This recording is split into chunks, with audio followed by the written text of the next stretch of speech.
have shared with me that there's 3 key areas of strength. If people really got your strength on stage, what you present, what you offer, they would be what? You said? Confidence, knowledge, and sincerity. Okay, good. Confidence, knowledge, and sincerity. So watch what happens, everyone, in this little vignette that we produce here together with Faye. Faye could be you, it could be anyone.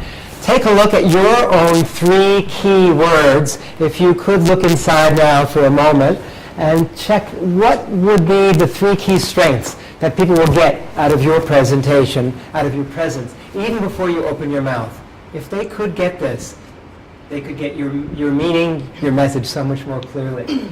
So first, you don't need the paper. I don't need the paper. That's right. I'll remember your words, and I have it written down as well, so you don't have to think about a thing. That's okay. Just standing here then next to me, Sure. saying the following words exactly as I set it up with you, and the others will then become part of this as well. Your feedback, by the way, those of you who are listening, is encouraged as part of the presentation. At the time when I ask for the feedback, I will ask for your comments as to what you saw shift, what you felt shift, what you heard shift with Faye in as tangible, physical, and measurable a way as you can give that feedback, using the simplest words as you can, and in an empowering and nurturing way, not to tear her apart or give advice, but just what you notice has shifted, okay? That's your homework, so to speak. Saying the following words. When I speak in front of audiences, When I speak in front of audiences, I'm confident, I'm confident, I'm knowledgeable, I'm knowledgeable, and I'm sincere, and I'm sincere, all based on truth. all based on truth. Okay. So now watch the shifts that take place in the next few minutes, everyone. Saying the same words now, and this time saying it to yourself as though you were looking in a mirror. Let's say this from a mirror, all right? Looking in this mirror and saying these exact words as you face the mirror. You, Faye, when you speak. Is that what I'm meant to say? Yeah, exactly. Those You are the- say when I speak. You stay when you speak, because you're talking to Oh, Faye. sorry. That's right. Sorry, okay. When I speak, No, this is the mirror. the mirror. And you're talking to the mirror, saying the exact word "you" as though it's someone else than yourself. The exact reason I'm having you do this is so that you can shift your mindset instead of thinking about yourself only in terms of I. So if you think of you as the audience, you're going to start to see the audience more personally as an extension of yourself. There's a reason I'm doing this. So saying these exact words as though the person in the mirror, I know you can't quite see her in there, but she is in there for sure, would hear you. This is your audience. You, Faye, saying those words. You, Faye. That's right. When you speak, When you speak, you are confident, you are confident, you are knowledgeable, you are knowledgeable, and you are sincere. and you are sincere. Excellent. Now we do something a little bit unusual, and this is going to involve all of us. All of us to begin to get a little bit out of our comfort zone. Are you prepared to do that? Yep. Okay, so here's what I'm asking you to do. First, imagine yourself standing in a medieval fortress as though you are the town herald for all and everyone to hear the following words. First, the sound of trumpets blowing. So if you could, put your hands up like this, like you're about to draw a trumpet, and do everybody. And then we'll all shout together the words, "The good news is." The good news is. And you say these words bigger than life, just like that.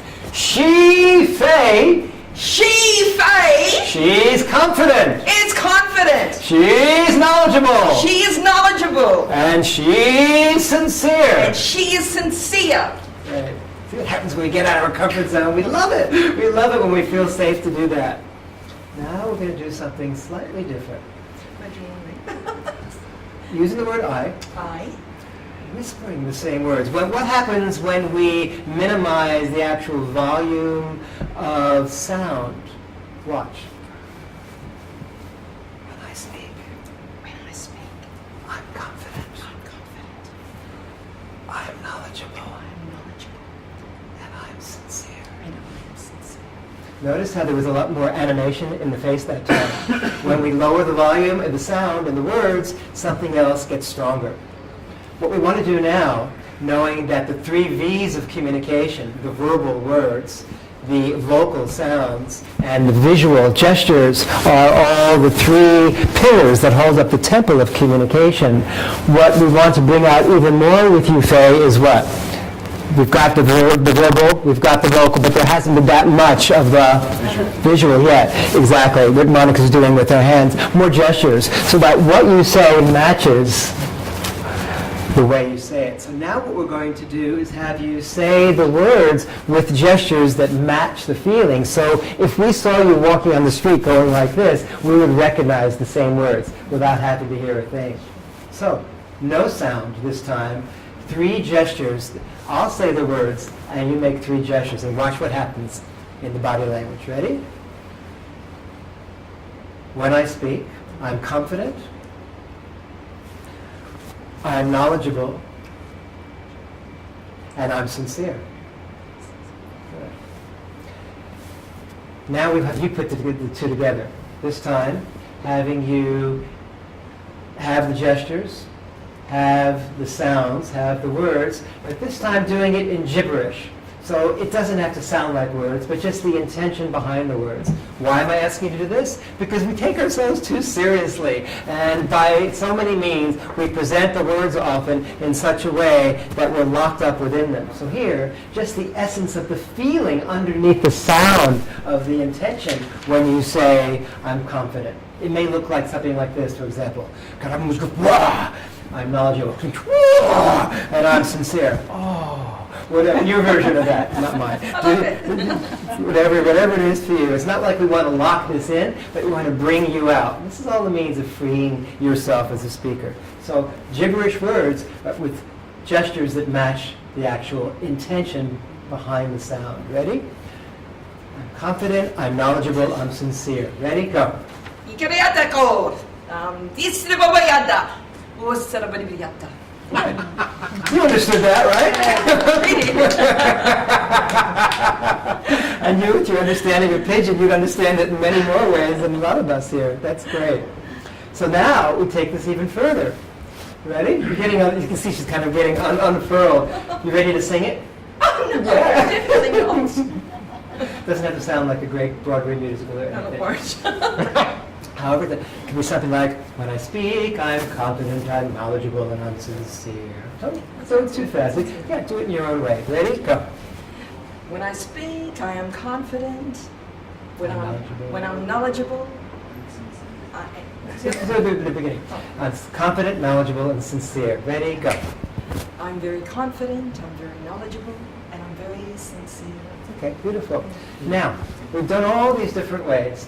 You'll see in the sheets you have in front of you a few more distinctions that we haven't got into here. We've got the royal we, the they, there's a few other ones that are on here that we haven't got fully into. But we've got yourself looking a lot more comfortable on stage. You can see it and we feel it. Now simply the best of both, the best of all that you've practiced so far.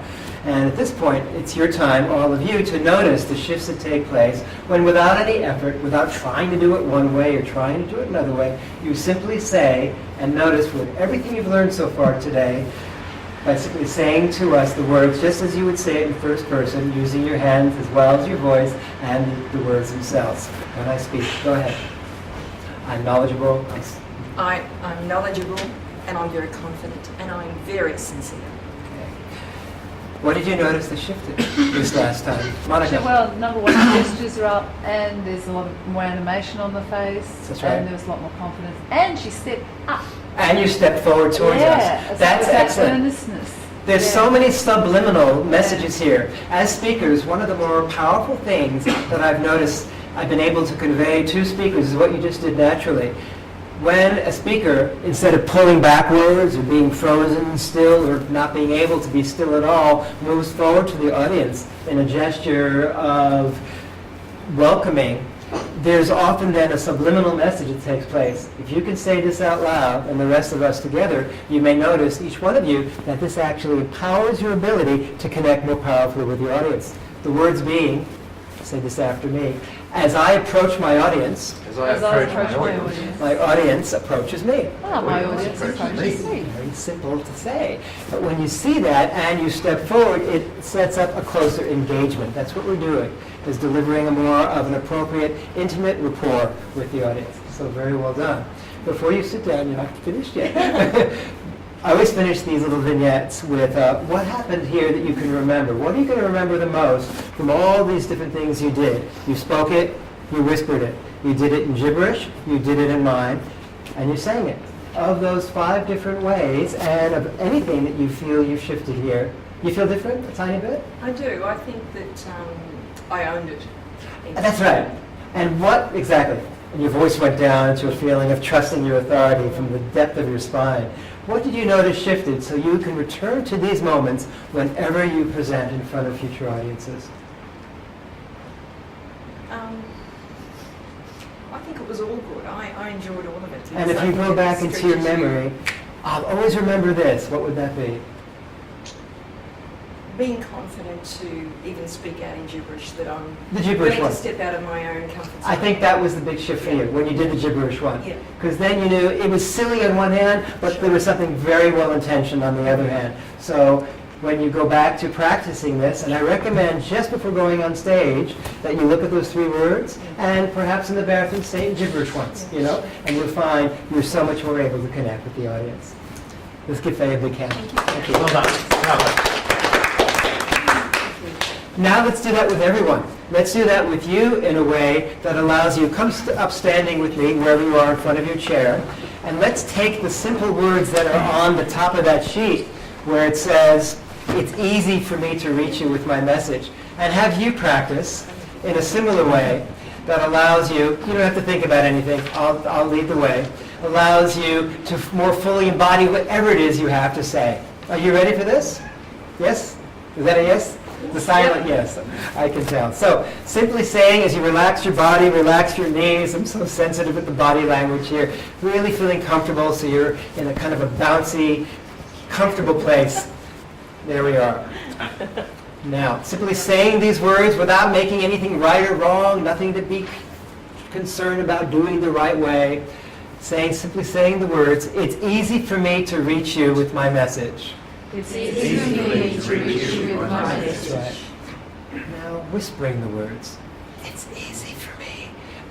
Before you do this, I'd like you to whisper the words and use gestures that suggest that. So when you say it's easy, there's a feeling of the hands showing that it's easy. Reaching you, maybe reaching out with one of the hands.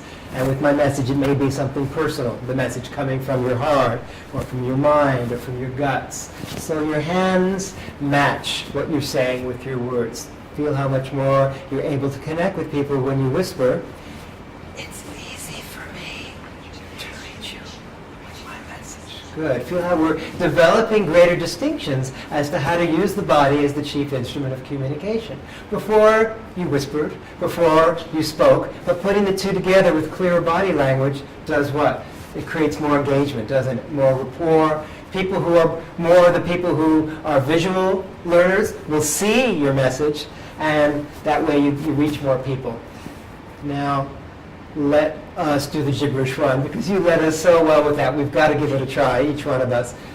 Good news, everybody, nobody's looking at you except me. So you don't have to feel embarrassed. The camera's looking this way, so you can do whatever you like to get out of your comfort zone, highly encouraged, in your own way, like I might say, in the way of saying it's easy for me to reach you with my message in gibberish, something like, something like that. Do your own version. We know what you're saying. Ready? At the count of 3. 1, 2, 3, go!